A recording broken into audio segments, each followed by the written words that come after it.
नमस्कार दोस्तों, आज हम जानेंगे अमरनाथ गुफा की कहानी। एकम सत का अर्थ है सत्य एक ही है। ये ऋग्वेद का प्रसिद्ध छंद वाक्य है। इसके मुताबिक ईश्वर के पास पूरी दुनिया के काम करने के लिए 3 देवता हैं। इन्हें त्रिदेव कहा जाता है। ब्रह्मा यानी सृष्टि निर्माता, विष्णु जीवन के संचालक और भगवान शिव बुराई को नष्ट करने वाले, शुद्धिकरण करने वाले और अच्छाई के अग्रदूत। ऋग्वेद में भगवान शिव का उल्लेख रुद्र के तौर पे किया गया है। यजुर्वेद में भगवान शिव को तपस्वी योद्धा कहा गया है, जो हिरण की खाल को लपेटते हैं और हाथ में त्रिशूल धारण करते हैं। भगवान शिव को जीवित भगवान माना गया है। उनके निवास के 3 स्थान बताए गए हैं। पहला और सबसे संपूर्ण और महत्वपूर्ण है कैलाश पर्वत। दूसरा है लोहित गिरी, जिसे नीचे में ब्रह्मपुत्र नदी बहती है। और तीसरा है मुजवान पर्वत। भगवान शिव का जिक्र ऋग्वेद के स्तोत्रों में मिलता है। प्राचीन भारत में भी भगवान शिव की आराधना की जाती थी और ये बात मोहनजोदाड़ो और हड़प्पा संस्कृति के अवशेषों से साबित होती है। भगवान शिव से जुड़े महत्वपूर्ण तीर्थ स्थलों में से एक है पवित्र अमरनाथ गुफा। हर साल लाखों हिंदू श्रद्धालु गुफा में बर्फ से बने भगवान शिव को एक प्रकार शिवलिंग के दर्शन करने के लिए गुफा तक जाते हैं। वहाँ छत से पानी की बूंदें नीचे गिरती हैं और सतह पर आते ही जमने लगती हैं, जिससे ये शिवलिंग बनता है। हिंदू धर्म मान्यताओं के मुताबिक अमरनाथ गुफा में शिवलिंग का आकार चांद की कलाओं के साथ बढ़ता और घटता रहता है, लेकिन इस मान्यता के पीछे कोई वैज्ञानिक आधार या प्रमाण नहीं है। ऐसा समझा जाता है कि शिवलिंग के साथ गुफा में बर्फ के 2 और आकार बनते हैं, जिन्हें महापार्वती और उनके बेटे गणेश का प्रतीक मानते हैं। अमरनाथ गुफा का हिंदू धर्म में विशेष महत्व है। पौराणिक कथा के मुताबिक शिव ने मां पार्वती को ब्रह्मांड के बनने और अमरता के राज बताने के लिए इस गुफा का चुनाव किया था। एक बार मां पार्वती ने भगवान शिव से पूछा कि उन्होंने नरमुंडों की माला पहनी कब शुरू करी।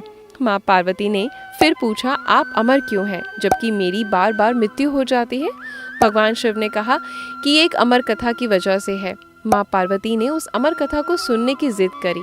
लंबे समय बाद भगवान शिव को मना ही लिया। भगवान शिव आखिरकार मां पार्वती को कहानी सुनाने के लिए तैयार हो गए। ये कहानी सुनाने के लिए भगवान शिव ने एक ऐसी वीरान जगह की तलाश शुरू करी जहां मां पार्वती के सिवा उस अमर कथा को कोई ना सुन सके। उन्हें आखिर में अमरनाथ गुफा मिल गई। वहां पहुंचने के लिए उन्होंने अपने बैल नंदी समेत सारा सामान पहलगांव में छोड़ दिया। फिर अपना चांद चंदनवाड़ी में अपने नाग शेषनाग झील के पास और बेटे गणेश को महागुनसान पर्वत और पंचतरणी पर छोड़ दिया। उन्होंने 5 तत्वों पृथ्वी, अग्नि, जल, वायु और आकाश को भी त्याग कर दिया। इसके बाद भगवान शिव इस पवित्र अमरनाथ गुफा में मां पार्वती के साथ दाखिल हुए। भगवान शिव ने वहां हिरण की खाल पर बैठकर समाधि ले ली। ये सुनिश्चित करने के लिए कि गोपनीय अमर कथा कोई न सुने, उन्होंने कालग्रिक नामक एक रुद्र बनाया। उसे आदेश दिया कि वह गुफा के आसपास सब कुछ भस्म कर दे। फिर उन्होंने मां पार्वती को अमरता की कहानी सुनानी शुरू की। लेकिन इतने प्रयासों के बाद भी भगवान शिव जिस हिरण की खाल पर बैठे थे, उसके नीचे एक अंडा सुरक्षित रह गया। लेकिन ऐसा समझ लिया गया कि वह जीवित नहीं है। उस अंडे से 2 कबूतर निकले जो अमर हो गए। आज भी श्रद्धालुओं को अमरनाथ गुफा की ओर यात्रा करते वक्त कबूतरों का वो जोड़ा नजर आता है। श्रद्धालु अमरनाथ गुफा की यात्रा श्रावणी मेले के आसपास पहुंचते हैं, जो अक्सर जुलाई और अगस्त में आता है। अमरनाथ गुफा पहुंचने के लिए किसी भी श्रद्धालु को पहलगांव पहुंचना होता है, जो जम्मू से 315 किलोमीटर दूर है, जबकि श्रीनगर से 96 किलोमीटर दूर। जम्मू से पहलगांव पहुंचने के लिए बस या टैक्सी ले सकते हैं, या श्रीनगर तक आप हवाई यात्रा भी करके जा सकते हैं। इसके बाद यात्रियों को पहलगांव से चंदनवाड़ी 16 किलोमीटर पहुंचना होता है। इसके लिए वे सड़क परिवहन का इस्तेमाल कर सकते हैं।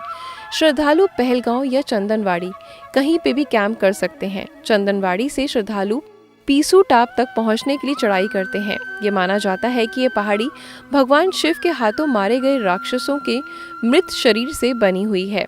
शेषनाग पहुंचने के लिए श्रद्धालुओं को सीधी चढ़ाई चढ़नी पड़ती है। वहीं एक और जल बहुत ज्यादा रोमांचक करता है इस जगह को अपना नाम 7 चोटियों में मिला है। 7 चोटियों का आकार मिलकर रहस्यमय शेषनाग के सिर जैसा एहसास कराता है। शेषनाग में पंचतरणी जाने के लिए 4.6 किलोमीटर की सीधी चढ़ाई चढ़नी पड़ती है। ये पवित्र अमरनाथ गुफा के रास्ते पर पड़ने वाला आखिरी कैंप होता है। ठंडी और सर्द हवाएं त्वचा पर असर दिखाना शुरू कर देती हैं।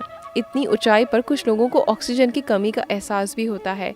पंचतनी में अमरनाथ गुफा की दूरी महज 6 किलोमीटर है। बीच में रुकने का कोई स्थान नहीं है, इसलिए श्रद्धालु सुबह जल्दी अपनी यात्रा शुरू करते हैं ताकि समय पर बेस कैंप पर पहुंचा जा सके। लेकिन पूरा रास्ता बहुत ज़्यादा खूबसूरत है। अमरनाथ गुफा तक पहुंचने के लिए एक और नया रास्ता बना है जो बालटाल से होकर गुजरता है। ये जगह अमरनाथ गुफा से महज 14 किलोमीटर दूर है। जम्मू से बालटाल की दूरी 400 किलोमीटर है, जो टैक्सी या बस से तय की जा सकती है। वहाँ से श्रद्धालु पोनी की मदद लेकर या फिर पैदल की अमरनाथ की यात्रा शुरू करते हैं। ये रास्ता पहलगांव के मुकाबले बहुत ज़्यादा संकरा और बहुत मुश्किल है। फिर भी बालटाल को बेस कैंप बनाकर एक दिन में यात्रा पूरी की जा सकती है। यदि आप एक दिन में यात्रा पूरी करना चाहते हैं तो पहलगांव से पंचतनी तक हेलीकॉप्टर से पहुंचा जा सकता है। कुल मिलाकर अमरनाथ यात्रा आप सबके लिए एक अद्भुत अनुभव होगा। हर किसी को अपनी जिंदगी में कम से कम एक बार जरूर अमरनाथ गुफा तक जरूर जाना चाहिए। तो आई होप कि आपको मेरी ये वीडियो बहुत प्यारी लगी होगी। ऐसा ही कुछ नया देखना चाहते हैं तो वीडियो को लाइक और शेयर जरूर किया करें। धन्यवाद।